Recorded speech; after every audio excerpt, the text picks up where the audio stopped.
You don't usually think about retirement at 22. At 22, you're thinking about your next weekend, your next purchase, your next move. Retirement feels abstract, almost fictional. But here's an honest question. What if the most important financial decision of your life isn't the house you buy at 35 or the job you take at 40, but the habits you form at 22? Let me start by painting a picture. It's 5:30 a.m. You're 72 years old. The alarm goes off. You don't wake up energized, you wake up slowly. Your knees ache a little when you stand. Your back feels stiff. You slept lightly. And yet, you're putting on your uniform. Not because you love routine and not because you're bored, but because you still need the paycheck. You're headed to a physically demanding shift stocking shelves where you'll be standing for hours on hard floors. Now imagine that same 72-year-old version of you looking back at your 22-year-old self and saying, do what you need to do while you're younger so you won't be in my position. That's not drama, that's reality for millions of people. And it rarely starts at 72, it starts at 22. Welcome to Millionaire Thinking, where we are dedicated to helping people achieve, protect, and expand their financial freedom. And today we're talking about the financial decisions in early adulthood that determine whether retirement provides you with choices or obligations. Let's ground this in facts. Long-term financial research consistently shows that financial habits formed in early adulthood strongly predict lifetime financial stability, and that delayed savings significantly reduces retirement readiness. It also shows that high-interest debt accumulated young often lingers for decades, and that chronic financial strain correlates with higher anxiety and loneliness in older age. This isn't motivational language, it's longitudinal data.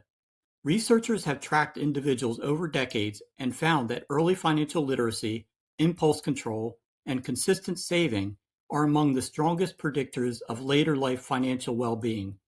Not income, not even intelligence, but simply behavior. The difference between being forced to work at 72 and choosing whether to work at 72 often traces back to patterns formed before you even turn 30. Your early 20s are deceptive. Typically, you have high energy, high adaptability, low fixed obligations, and time on your side. You can recover quickly, take on extra shifts, learn new skills, and even downsize temporarily if necessary. You are biologically optimized for effort, and because of that, it feels safe to delay discipline. You tell yourself, I'll start investing once I earn more. I'll tackle debt when things settle down. I'm young, I have time. And technically you do.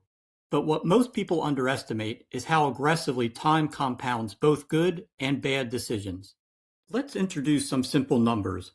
According to Federal Reserve data, the median retirement savings for Americans aged 65 to 74 is far lower than most people assume.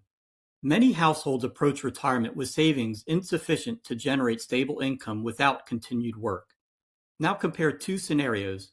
Scenario A 22-year-old invests $400 per month into a broad market index fund, earning a very reasonable average return of 8%. By age 65, that single habit will grow to more than $1.7 million. Scenario B, that same person waits until 35 to begin. They must invest almost 3 times that amount each month to reach the same result. Delay is expensive, and that expense compounds silently.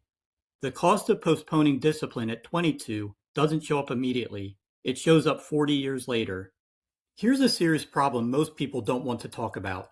High-interest debt is one of the most destructive financial forces in early adulthood. Credit cards averaging 18 to 25% interest. Auto loans stretched to 6 or 7 years. Lifestyle purchases financed instead of delayed. Research consistently shows that individuals who carry persistent high-interest debt in their 20s have significantly lower net worth decades later. Why? Because debt compounds too, and it compounds faster than investments. What feels like manageable payments at 24 can become a decades-long drag on wealth, and when retirement approaches, instead of building aggressively, many are still correcting past borrowing. That's when stress intensifies.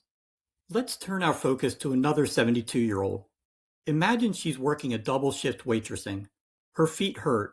Her hands ache when she carries trays. Customers aren't always kind. She doesn't hate work, she just hates that she can't step away from it.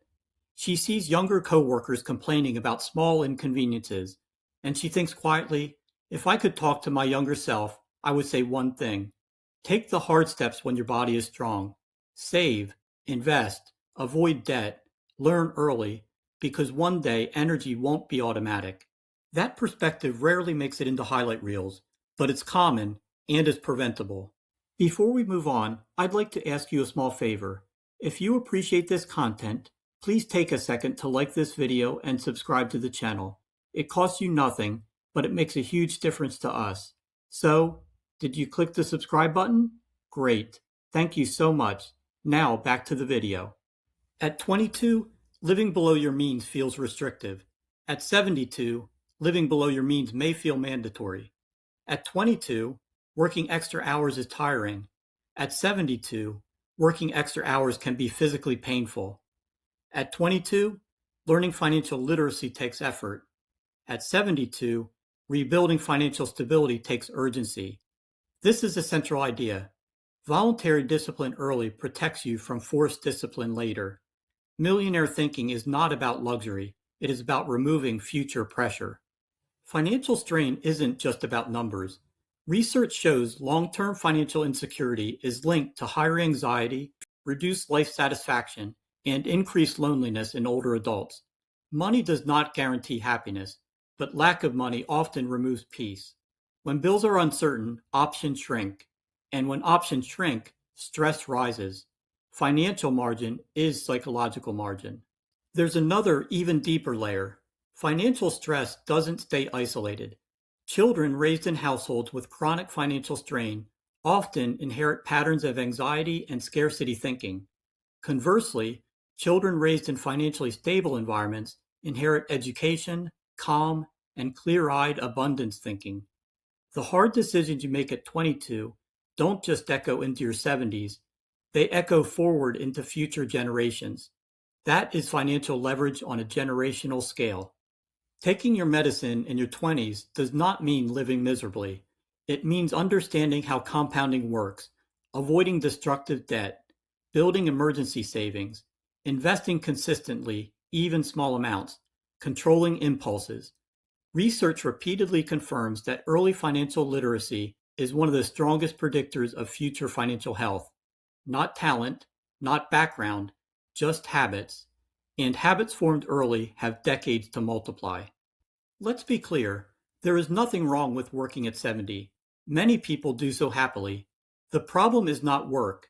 The problem is lack of choice. True retirement is not about stopping work. It is about controlling work. Being able to say, I'll continue because I want to, instead of I can't stop because I have to keep going. Choice is wealth. Here is the hard truth. You can't avoid effort. Life will require work. The only variable you control is when that effort happens. Here is the good news. If you are in your 20s, you are in the most powerful financial position of your life. Not because of income, but because of time and energy. And if you are older and watching this, the principle still applies. Margin rebuilt today is pressure removed tomorrow. It is never too late to improve direction, but earlier is always easier. Imagine this. You're 22, standing in front of a mirror. Next to you, almost like a reflection, is your 72-year-old self. Not angry, not bitter, just honest. And they say, please don't waste the years when you're strong. Do what you need to do. Save, invest, learn, be disciplined, so one day we can rest without fear. That is not fear-based thinking. That is protective thinking. Millionaire thinking is not about extremes. It is about preparation. It is about building assets while your body is still also an asset, so that when the alarm rings at 72, you can turn it off and decide for yourself what the day will be. That is freedom. That is wealth. And that is millionaire thinking. If this changed how you see your 20s or how you see retirement, subscribe, like this video, and share it with someone who needs to hear it early. Because the loud mistakes are obvious, but the quiet delays, those are the ones that decide your future. See you in the next video.